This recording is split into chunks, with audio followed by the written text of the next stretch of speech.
नमस्कार, स्वागत है आपका खबर आप तक पर। मैं हूं उदित। भारतवर्ष 77 वर्ष पहले आज़ाद हुआ था। इसकी खुशी और देश प्रेम की चमक हर भारतीय की आंखों में देखी जा सकती है। वर्षों तक अंग्रेजी शासन की गुलामी में जकड़े रहे देश को मुक्त कराने के लिए कई लोगों ने जान तक की कुर्बानियां दी, जो स्वतंत्रता संग्राम में अहम रही हैं। ये घटनाएं याद ही आ जाती हैं। हर विंध्यवासी को इन्हें जानना चाहिए। भारतवर्ष के स्वतंत्रता संग्राम में नवयुवक विद्यार्थियों का त्याग और बलिदान चिर स्मरणीय रहेगा। इन्होंने ही अपने प्राणों की आहुति देकर जन क्रांति की ज्वाला को सदैव प्रज्वलित रखा है। विंध्य ने भी लाल पद्मधर सिंह जैसा एक अमर शहीद पैदा किया, जिन्होंने सन 1942 की महाक्रांति में अपने रक्त की आहुति दी। सन 1942 में बॉम्बे के कांग्रेस अधिवेशन में पूज्य बापू ने करो या मरो का नारा प्रचारित किया। उन्होंने अंग्रेजों के विरुद्ध भारत छोड़ो आंदोलन प्रस्ताव की भी घोषणा की। इस पर विदेशी सत्ता ने हमारे नेताओं को कारागार की काल कोठरियों में पशुओं की तरह ढकेल दिया। देश इस अन्याय से तिलमिला उठा।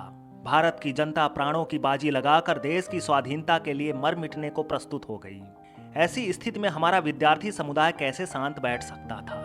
बापू की हुंकार उनके कानों में गूंज उठी। उन्होंने तिरंगा उठाया और शांति में क्रांति के मार्ग पर चल पड़े। एक देशव्यापी आंदोलन मच गया।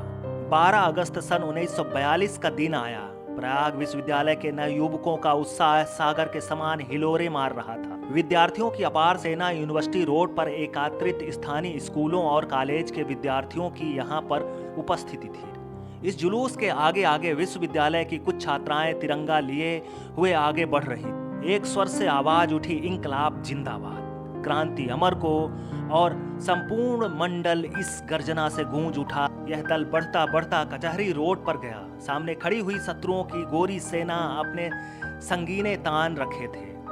जुलूस को रोकने की आज्ञा हुई, किंतु नेता वीर केसरी के समान दहाड़ उठा, जुलूस नहीं रुकेगा, और इंकलाब जिंदाबाद के नारे से गूंज। अंग्रेज पुलिस अधिकारी तिरस्कार से तिलमिला उठा और उसने हुक्म दिया, आगे खड़ी हुई लड़कियों के हाथ से झंडा छीन लो।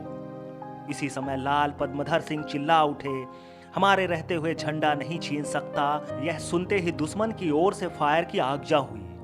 अपनी बहन और अपनी जननी की मान रक्षा के लिए लाल पद्मधर ने अपना सीना तान दिया और एक क्षण में ही उनका रक्त रंजित शरीर धरती माता की गोद में जा पड़ा।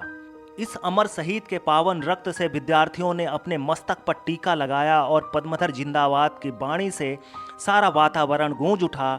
पवित्र हो गई प्रयाग की वह बलिदान भूमि और पावन हो गया वह विंध्य, जिसकी रज में लौटकर पद्मधर ने जीवन शक्ति प्राप्त की थी। विद्यार्थियों के समाज में इस अमर शहीद को आज जो सम्मान प्राप्त होता है वह किसी दूसरे को नहीं। प्रयाग विश्वविद्यालय के विद्यार्थी संघ ने अपने भवन का नाम पद्मधर हाल रखा है। इस बलिदान से देशवासी संपूर्ण स्वतंत्रता आंदोलन की ओर प्रेरित हुए और देश आज़ाद हो गया। यह खबर आपको कैसी लगी? अपने विचार हमारे कमेंट बॉक्स पर जरूर रखें। हमारे चैनल को लाइक, शेयर और सब्सक्राइब करें।